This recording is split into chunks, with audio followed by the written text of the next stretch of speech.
Hey there, my friends. I wanted to welcome you to the new year. This is Dave Wood, and I'm talking to you from my bedroom, actually, in Escazú, Costa Rica, up in the mountains. And today I'm going to talk about how to make 2017 the best year of your life. I'm going to give you 8 pointers, and in the bonus today, I'm going to give you some more. And so if you follow these 8 things and think through what you're doing this year, also think through your business, think through your life with these, you're just going to succeed more. And these are some keys, and every day I'm going to be giving you more keys this year. And if you listen, and if you take action on them, everything here is going to change your life. And so let's go through them.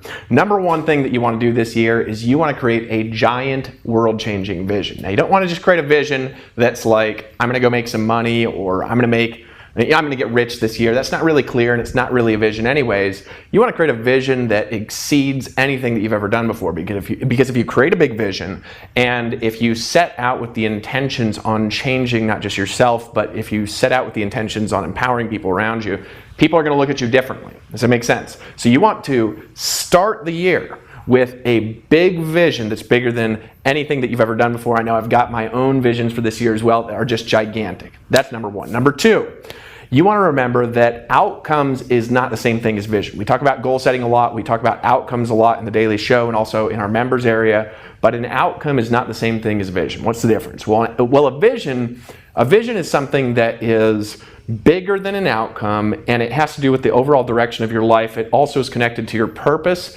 and a vision might actually start off being something that's a little bit vague and it later moves into specific. But an outcome, what it is, it's like a signpost along the way to accomplishing your vision. In other words, if you say 100 years from now, I'm going to change 1 billion lives in this specific way.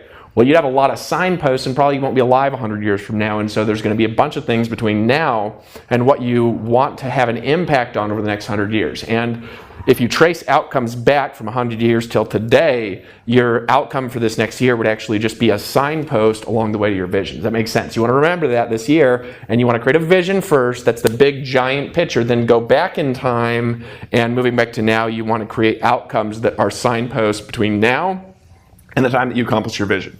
Number 3, you want to ask, why are you doing this really? Now, I don't mean this. I don't know if you're in Empower Network. I don't know what you're doing online. But you want to ask, why do you do what you do? And I don't just mean like question it in a negative sense, because a lot of people would be like, well, why am I doing this, right? You want to ask why you're doing this in the sense that, what does what you're doing right now have to do with your vision? Does that make sense? What does it have to do with your purpose in your life? I had an experience a long time ago. This is going back in 2013 when I really deeply connected with who I am and why I'm doing what I'm doing. Deep in my unconscious mind, deep in my spirit, when I connected to the reality of who I am, I'm really doing what I'm doing to transform people. That's why I do it. I'm doing it to empower people. That's not like a part of the outcome. It's why I'm doing it. This is why I exist.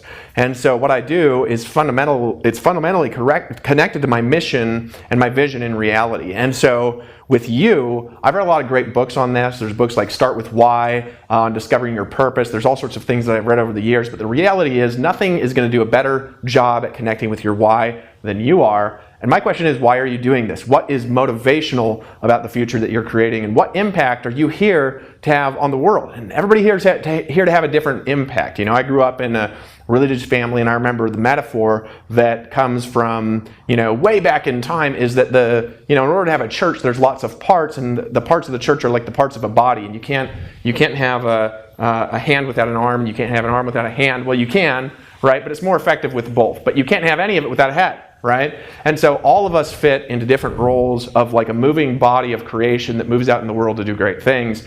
And it's okay wherever you fit. Wherever you fit is okay. And one of the things that I've learned is people step into their powers, they connect with why they're here and who they're here to influence. Is I've learned that people, when they're connected with what part of the world they're there to influence, people are happy. And so why are you doing this really? What is it that's motivational to you? What's going to impact the world about it? And how's it connected to your mission? Are you just doing this maybe so you can give your kids a better life? Are you doing this so you can go out there and you can make more money? Are you doing this and so you can just have your first 6-figure year ever? Are you doing this so you can start another enterprise off in the future where you're impacting the reality experience of human beings? Why are you doing this, if that makes sense?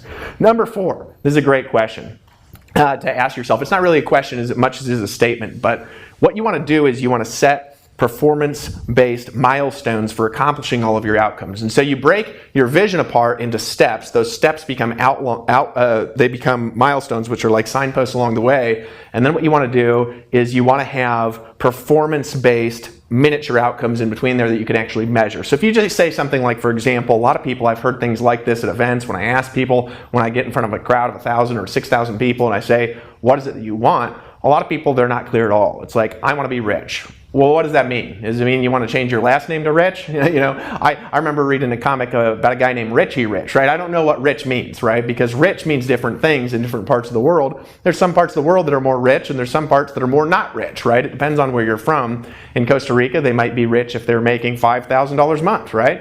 A person here thinks differently about money than they do in the United States. If you're in New York City, if you make $5,000 a month, you're living on the sidewalk, right?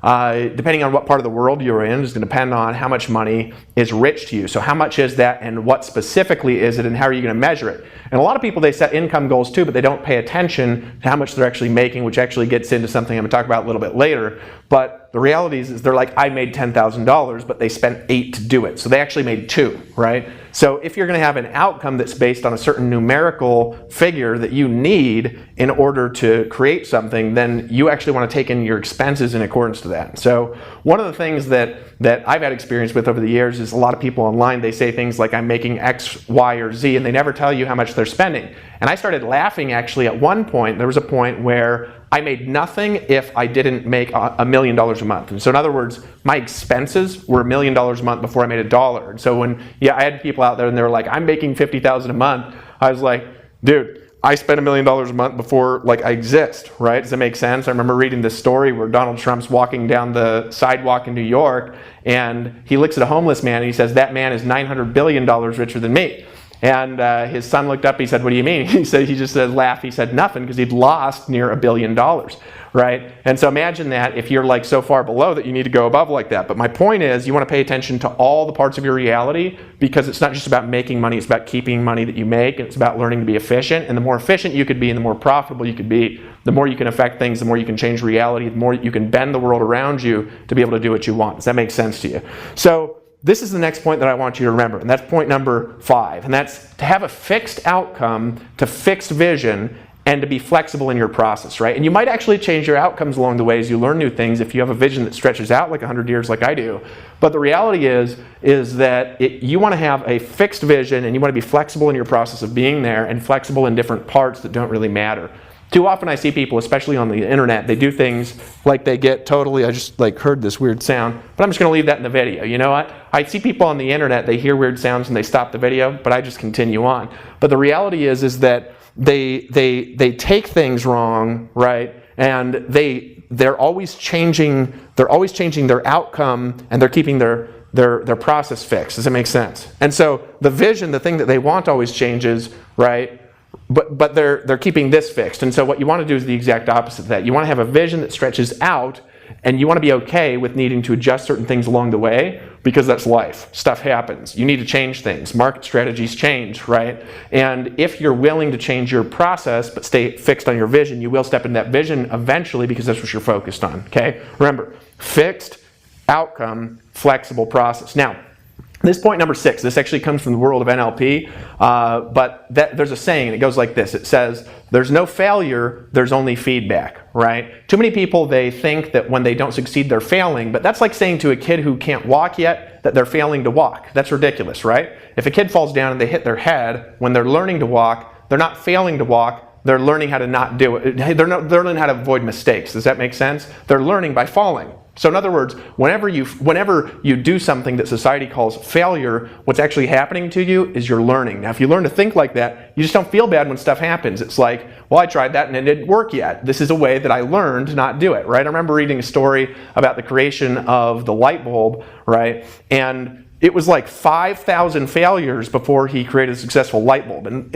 you read that story and it's like, how many people would have quit after 6 months of trying to make their first light bulb, let alone like the 5,000s. Now, don't quote me on that number. I didn't look it up before I did this episode, and this is freeform. But the reality is like most people, they would have tried to make it, never made a plan, and never started, right? And here we go. It's like 5,000 attempts later, he's still trying to make a light bulb, right? Does that make sense? And so if you look at that, and it's like, he wasn't looking at it like I'm failing to make a light bulb. He's looking at it like I found another way that it won't work. Does that make sense? So if you take on your outcomes like that, it's like every time you try something and it doesn't work, you're like, no worries. I'm going to try it a different way, and I'm just going to keep going because I will do this. This is not my goal. This is not an attempted thing I'm going to do. This is actually my outcome.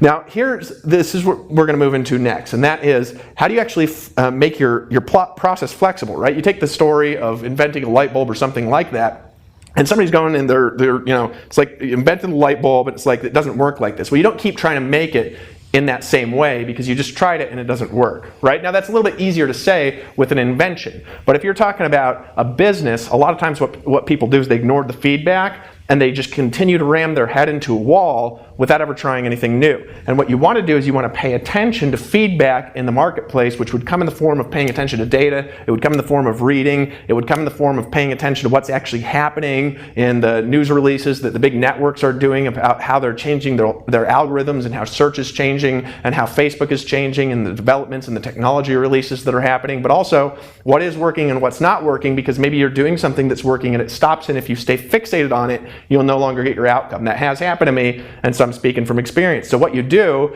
is you try something and you see, did all of it not work or did just part of it not work, and then change it and then test it again and then try it again and then test it and track it, and then you continue to utilize feedback to move towards your goal, right? And if you do that, staying fixated on what you're accomplishing, then you're always going to move forward, if that makes sense. Now, this is going to move into the last point today, and this is a part of actual feedback and accomplishing your outcomes, right? And that's number 8. And I talked about this a little bit earlier, but let's talk about it a little bit more now. And that's to pay attention to your prophets, right? Now, I'm not talking about New Testament or Old Testament prophets like Moses giving you commandments. I'm talking about prophets as in your bottom line. Now, this is the reality. Profits are different than income. Profits are different than wages. Profits are different than the amount of money you're taking in.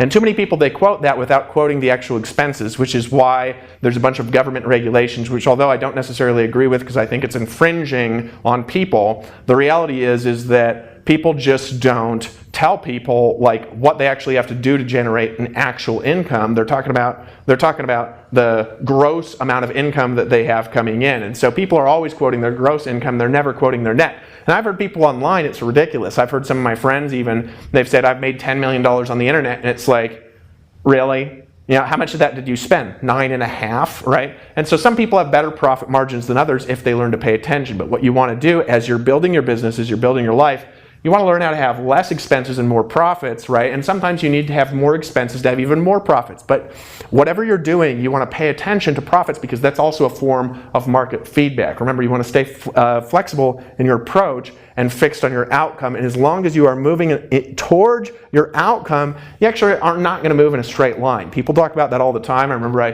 took a course a long time ago. I even talked about one of our old products, and it actually had a really profound effect on me. But it was called Simpleology by a guy named Mark Joyner, who used to market on the internet a long time ago. And he said the shortest point between, the shortest distance between 2 points is a straight line, which may or may not be true depending on what you're doing, right? Because the reality is like if you send a rocket to the moon with the best technology in the universe that we have, at least as human beings, not in the universe, but at least on Earth, right? It's off track 99% of the time. In other words, a rocket does not just go from the Earth to the moon. It's like going like this and it gets like constant course corrections. Now today, those course corrections are going to be faster and better because of AI navigation technology. But the reality is that it's off course most of the time and it needs constant correction, right? I teach martial arts to my security guard, Omar, right there, and he needs constant correction. Just like if my Kung Fu Sifu comes in, I need constant correction because I'm constantly doing things that could be done in a more optimal way. And that's what mentors are for, that's what coaches are for, that's what we're here for, to help you learn to do that. So if you have a goal and an outcome, some point in your reality, some point in your future, what we want to do is you want to help you reach that. And so what you do to do that is you first construct an income plan. And actually in your bonus today, I'm going to show you how to do that. I have a video on the next page, and when you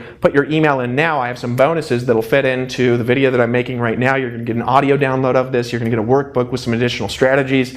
And we're also going to find out what we can do to help you hit your goals. I actually have a video on that next page where I explain the 5 keys to making 6 figures this next year, and I've used that to do hundreds of millions of dollars in sales. I actually got one of my friends on the next page as well who's done $100 million in sales as well, and so together we've done $300 million, and we teach you how in that video, in a bonus for watching that video. So all you got to do that right now is scroll down. I want you to give me some feedback on today's episode and tell me what you're going to change. Tell me what you're going to pay attention to this year. Tell me what your big outcomes are for 2017. And be detailed in the comment, because we send out free gifts to people who are creating wonderful things with us, creating great comments, and share this on Facebook, share this with people you care about, and then put your email in and watch that video that we created, because we're going to break down for you how to take all this information that's coming at you in the form of feedback in the universe, and how to construct a strategy in order to create the income that you want, because that's what you actually want to do. And so right now, scroll down, put your email in, get to the next page, watch that video, and let's see how we can help you create this year of fortune and make it the best year of your life. My name is Dave Wood. I'm looking forward to seeing you in the next Daily Shortcut. I'm looking forward to seeing those of you who are going to our Atlanta event and I'm looking forward to helping you to rise up and to be the person that you know you could be. Because the truth is, I'm just going to tell you something, no matter which part of the body you are awesome and just as important as the other parts. And I want to tell you, I love you, I care about you, and 2017 could be your best year ever. Just listen to these 8 points if you need to. Watch the video again, but especially put your email in, listen to the audio again and again, and watch that video I've got on the next page. I'll look forward to helping you change everything in your life this year.